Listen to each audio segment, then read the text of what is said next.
गुरु चोर चेला महाचोर। अक्सर हम ये कहावत सुनते हैं, पर क्या कभी सोचा है कि ये आई कहां से? इसके पीछे ना एक बड़ी ही मजेदार कहानी छुपी है।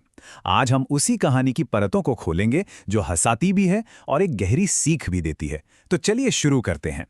तो कहानी शुरू होती है एक पहेली से। सोचिए, एक गुरु है जो कभी शिकार नहीं करता, फिर भी उसका पेट हमेशा भरा रहता है। आखिर कैसे? यही वो सवाल है जो हमें इस कहानी के सबसे बड़े राज तक ले जाएगा।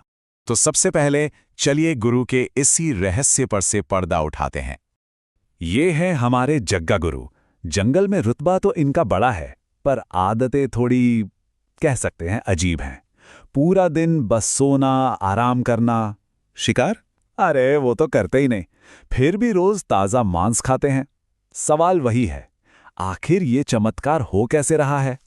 अब जग्गा के जो चेले थे लक्की और टोना, वो भी बड़े हैरान थे। वो आपस में फुसफुसाते थे, गुरुजी शिकार तो करते नहीं, लगता है कोई जादुई जड़ी बूटी मिल गई है जिससे भूख ही नहीं लगती। लेकिन असलियत, वो तो कुछ और ही थी। तो सच क्या था? देखिए, चेले तो समझते थे कि गुरुजी ध्यान में लीन रहने वाले कोई पहुंचे हुए सिद्ध पुरुष हैं, दिव्य शक्तियां हैं उनके पास।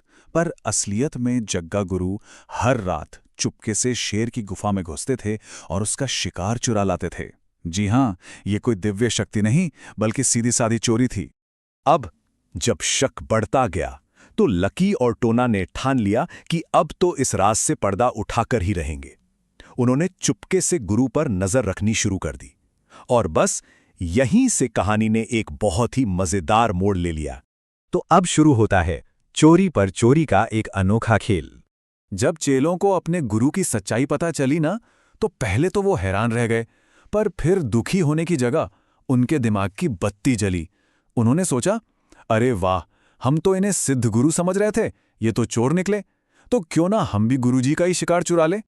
और बस यहीं से चोरी का एक ऐसा चक्र शुरू हुआ जो बड़ा ही मजेदार है। देखिए होता क्या था। स्टेप 1, शेर मेहनत से शिकार करता। स्टेप 2, गुरुजी शेर का शिकार चुरा लेते। और स्टेप 3, चेले अपने ही गुरु का चुराया हुआ शिकार चुरा लेते थे। मतलब चोरी की पूरी चेन बन गई थी। अब कुछ दिन तक तो चेलों की ये तरकीब बढ़िया चली, पर जग्गा गुरु भी कोई कच्चा खिलाड़ी थोड़ी था। उसे जल्द ही समझ आ गया कि उसकी गुफा में जो चोरी हो रही है वो किसी और ने नहीं, बल्कि उसके अपने ही चेलों ने की है। अब गुरु ने फैसला किया कि इन चोर चेलों को सबक तो सिखाना ही पड़ेगा। तो जग्गा गुरु ने क्या किया? उसने भी वही किया जो उसके चेले कर रहे थे। वो गया और चेलों से ही उनका चुराया हुआ शिकार वापस चुरा लाया, और मन ही मन सोचा, वाह, चोर के घर से चोरी करने का मजा ही कुछ और है। मतलब विडंबना की हद देखिए। और अब हम पहुंचते हैं कहानी के क्लाइमैक्स पर, जहां यह कहावत पूरी होती है, गुरु चोर चेला महाचोर। आखिरकार एक दिन चेलों ने गुरु को रंगे हाथों पकड़ ही लिया और बड़े नाटकी अंदाज में बोले, वाह गुरुजी, आपको चोरी करते हुए जरा भी शर्म नहीं आती। पर गुरु भी कहां चुप बैठने वाला था। वो भी गरज कर बोला, अरे बस करो तुम दोनों, क्या तुम लोगों ने मेरा शिकार नहीं चुराया था? और वो शिकार कहां से आया था? शेर की गुफा से। अब तीनों ही चोर एक दूसरे पर ही इल्जाम लगा रहे थे, और जब ये तीनों चोर आपस में ही तू मैं कर रहे थे, तभी वहां एंट्री होती है असली शिकारी की, यानी जंगल के राजा शेर की। शेर को कुछ पूछने की जरूरत ही नहीं पड़ी। उसने दूर से ही इन तीनों की सारी बातें सुन ली थीं। उसे सब पता था कि कैसे गुरु ने उससे चोरी की और फिर कैसे चेलों ने गुरु से। और तब शेर ने अपना फैसला सुनाया। उसने कहा, तुम्हारी इस पूरी कहानी को देखकर तो मेरे पास बस एक ही बात है कहने को, गुरु चोर और चेला महाचोर। तो इस कहावत का असली मतलब क्या है? इसका मतलब बड़ा सीधा सा है।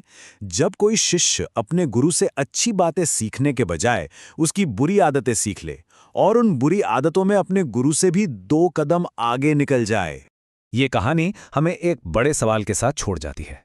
क्या चेले हमेशा गुरु से आगे निकल जाते हैं, चाहे अच्छाई में हो या फिर बुराई में? गुरु शिष्य के रिश्ते पर सोचने के लिए यह वाकई एक दिलचस्प पहलू है।